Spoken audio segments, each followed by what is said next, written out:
Hi, Dr. Bo here again, down in Sarasota. I'd like to explain one more idea about when you're on your roller or you're on your other devices trying to mold your spine of what goes on. You're pushing on the facets, of course. You're pushing the joint together in the neck, let's say, and the joint is coming together and they're shaking hands better.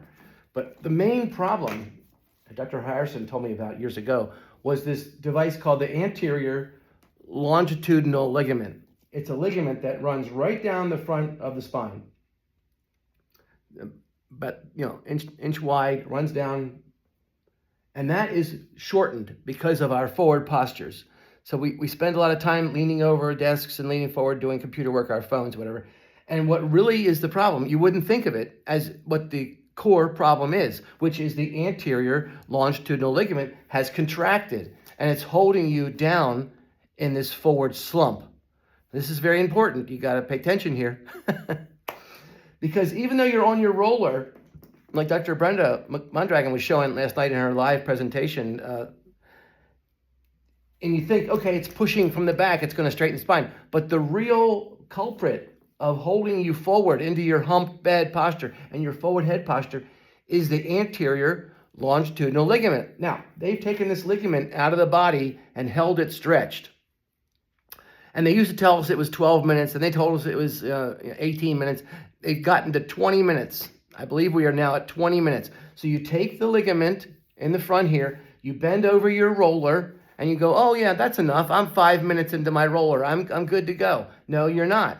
It takes a good solid 20 minutes to do what we call creep.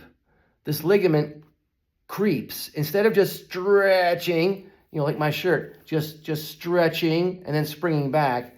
When you hold it for 20 minutes, when you hold this over the roller for 20 minutes, in the last couple minutes, you're going to be complaining. You're going to say, it hurts, I got to come off. And you come off at around 16, 17, 18 minutes. Well, your ligament just springs back and you've lost all the lead toward ligament creep. So make it to 20 minutes at least for average size folks. Bigger people are going to have to do more, 24, 25 minutes, because the ligament, you want it to stretch permanently, not just, you want to creep the ligament permanently, not just stretch it.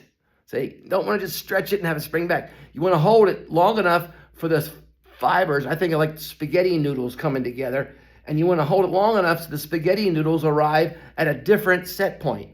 So instead of being here at the rest, they're at here at rest. They don't just go boing and then spring back. So you want to keep that 20-minute goal in mind. And I know it hurts a lot at 18 minutes.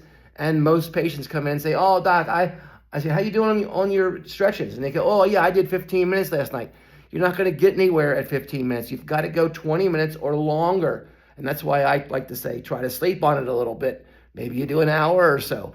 More and more fibers will creep, which means they actually creep to a new resting length rather than just stretch. And that's what you're trying to do. And it's mainly the anterior longitudinal ligament, which is the enemy. And when I was told that around 20 years ago, my mind just flipped, because we were always thinking about moving the vertebrae from the back, trying to get the knuckle to adjust. And that's true, but your adjustments won't hold if you don't get down on a roller or something like that to stretch over top of it after your adjustments to make them more solid. And you won't have to come in as often like people complain about.